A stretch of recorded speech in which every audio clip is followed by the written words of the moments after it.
I'm first going to say that this video is not just another clickbait Snoke theory. It contains all canon information from the 3 Aftermath novels, which I will explain in detail throughout this video, leading into Palpatine, everything he planned, and who I believe is undoubtedly Snoke's childhood and adulthood. This video contains major spoilers for all the 3 Aftermath novels, so if you don't want to know, turn away now. In the novel, which takes place after Return of the Jedi, it takes us to a flashback scene, roughly just after the events of The Phantom Menace. Firstly, I will begin by explaining who Gallius Rax was in the first Aftermath novel. Rax was known only as a behind-the-scenes man who fed information to the New Republic regarding the remains of the Empire and all head officials who were setting up a meeting to regroup the Empire again. Admiral Ray Sloane was sent by Rax to organize the meeting. Not much else happens in regards to Rax for our purpose in this video, other than at the end, he tells Sloane that he believes the Empire needs to be destroyed, and from its ashes, something new should form. Now in the prequel, Aftermath Life Debt, which was released in 2016, 1 year after the first novel, there is a prologue and epilogue that takes place a few years before Attack of the Clones, several years after The Phantom Menace. In the prologue, it gives a backstory on who Gallius Rax was. I will create a video regarding uncovering the highlighted points from both of these parts in the novel and the conversation that Palpatine had with the boy, which is extremely interesting. However, I will briefly summarize what happened here in this video. The book's first page starts with Gallius Rax as a little boy named Galli. He is an orphan and a slave on the planet Jakku. On a hot day during his slave routine, he and his companions see an immense gleaming ship fly above them and land not too far away. The boy runs, running so hard and so far until his legs felt like clumps of cured dried meat hanging from his hips. Reaching the ship upon its landing, he noticed droids and a man with purple robes and a proper long hat emerge from the door as they did their business. Rax knew this was his chance. He ran and snuck onto the ship just as the doors closed, hiding in the dark for hours, until a man spoke to him. Boy, show yourself. As the voice beckoned him to come closer, Galli does so. It's no surprise at this point that the voice belongs to Palpatine. It is quoted in the book during this scene that Galli's thoughts are that this was a summoning more than just a request, but rather it had gravity to it, pulling him closer. Palpatine gives him a choice. He says he can either end his life right there, putting him out of his misery as a slave, or he can embark on a new journey, a new life, one of significance. Palpatine tells him how this new life will not just be a mundane job, but a role, a purpose, how he senses a great potential in Gallius, a destiny, and how most people don't have a destiny. What I found extremely alarming is this next part. Palpatine begins to relate people with no purpose to background actors and props in an opera play. He then proceeds to ask Galli if he likes the opera, answering his own question by saying, "No, of course you don't, but we can fix that if you accept from me this new life." As the conversation continues and Galli accepts his new life in Palpatine's hands, he is ordered to go back to Jakku and protect something that Palpatine's droids were guarding. Something of great importance. Something, as he says, not just to me, but the galaxy at large, as he swept his hand outwards towards the universe. Palpatine then continues to say it is significant. It was significant 1,000 years ago, and it will be significant again. Ending their conversation with a small smile as Palpatine gives Galli his first name, telling the boy to call him Sheev, and that an emperor must have friends, after all. So before we continue, I want to put focus on one thing in particular. Notice how Palpatine mentions the opera. It was the same scene that led to so many to compare the music of the opera scene in Revenge of the Sith with Snoke's presence in The Force Awakens. I think this part in the book ties that in very well, not for Darth Plagueis, but for Rax. Let's continue. What could Palpatine be hiding that was so important 1,000 years ago and will continue to be important in the future of the galaxy? My thoughts are that this is a hidden Sith temple, riddled with holocrons and ancient Sith lore. Disney is taking things from the expanded universe, and one thing from this is how Lando stole the very ship that Palpatine and Galli are on, which was filled with Sith lore, artifacts, and holocrons.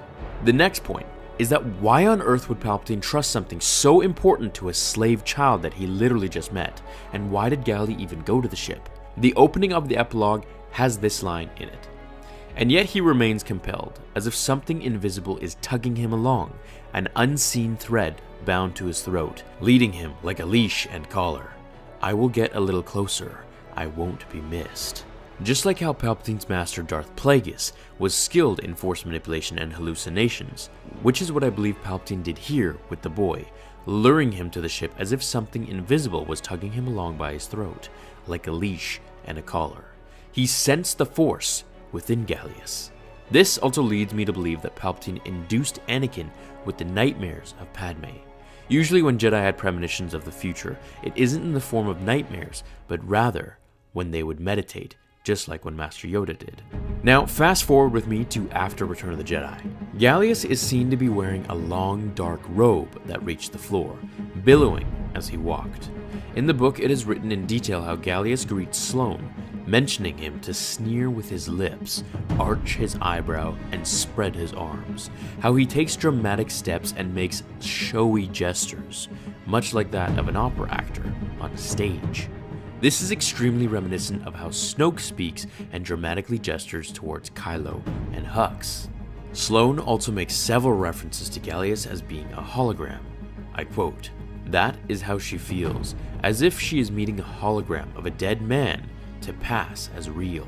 Rax then says, and I quote again, "Opera moves me, and yet none of it is real. Therein lies the crux of what you need to understand. Something does not need to be real for it to have an effect. The instruments and song, the drama and melodrama, the pathos and tragedy.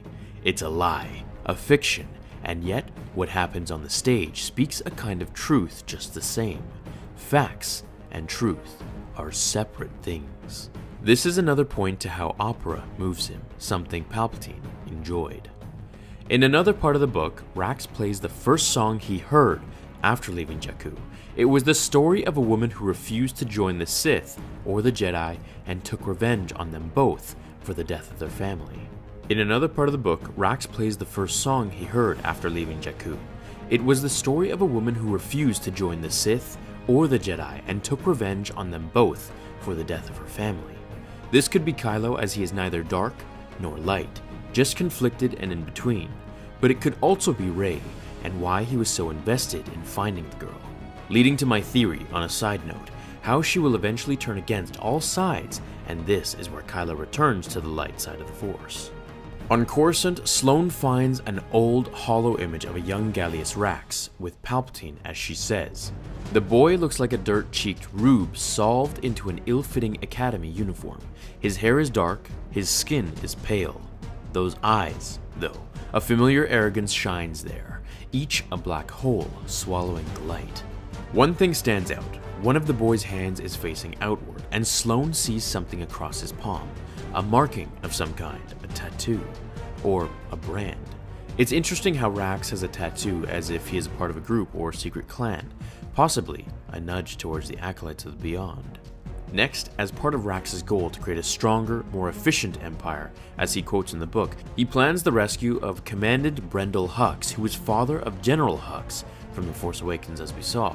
Rax says that once Hux is with them, he will form a shadow council to govern the empire from behind the scenes. This council will be made up of, and I quote again, the first and highest order of Imperial minds. Take note of the words first and order, which undoubtedly is a hint towards the First Order. Rax then goes to say, the Empire must be fertile and young.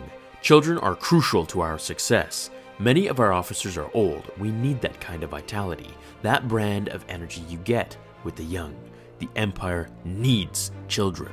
This is why in The Force Awakens, all the officers and commanders were literally young men.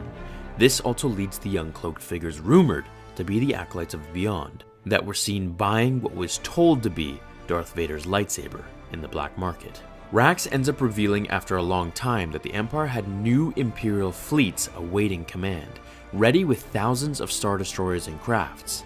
Sloane plans to take down Rax, but she needs more dirt on him, and he feels this, telling her he knows she hates him and that she can both respect and despise him, as he did with Palpatine, saying, he was mighty and deserving of praise, but he was also a monster, and one who made mistakes. This type of arrogance to one's master or mentor is nothing short of a Sith apprentice to his master, much like how Maul and Vader felt towards Palpatine, and how Sidious felt towards Plagueis. While Sloane is on Chandrila, the freed prisoners who are being controlled with mind-implanted biochips suddenly open fire on the leaders of the Republic. Take a wild guess where the emitter controller for the chips was hidden. It was in an opera house. Sloane escapes and informs Adea, her assistant, that Rax is insane and must be stopped. Adea reveals that she is actually Rax's spy, where she is then killed by Sloane, leading to her promise to kill Rax once and for all. This could be why Rax's massive Star Destroyer can be seen as crash-landed on Jakku, as Rey and Finn fly through it during The Force Awakens. If he did indeed survive the crash, assuming he was on it, then this could explain his scars and disfigured face. Rax also says in the novel, "We will test ourselves on Jakku, and we will do so far from the eyes of the galaxy. And when the time is right, when we have wedded ourselves to a vicious point, we will strike once again. The Senate is injured. The Republic is wounded. We will go in for the kill, but it is too soon, and we are too weak." This is why we never saw this during the original trilogy, because it was meant to be hidden from the timeline of the galaxy that we saw. Sloane also, again, refers to Gallius as a hologram, saying that she can't just push a button and make him pop up as a hologram, although he might as well be. In Empire's End, it is said that there was a power contacting Palpatine from the unknown regions of the galaxy. However, it didn't reach out to Vader. My thoughts are that this was Gallius Rax, or Snoke. I find it extremely unlikely that they would create 3 books over the course of the last 3 years, tiptoeing around a mysterious character that literally fits every Snoke identity, mannerism, and persona, just to make him be someone else. In the book, Sloane also asks Rax for his identity, where Rax shrugs the question off and says it's silly and pointless, and that the beauty is in the mechanism, not the individual parts pulled from it. So, what do you think? Could Snoke still be Darth Plagueis, as some guess, or is he this new character, just as Andy Serkis, who played Snoke, has said in an interview, that Snoke is an all-new character? Let me hear your thoughts down below. Like this video if you enjoyed it, and I'll see you all in the next episode of Star Wars Theory. Until we meet again, remember, The Force will be with you. Always. Now, fulfill your destiny.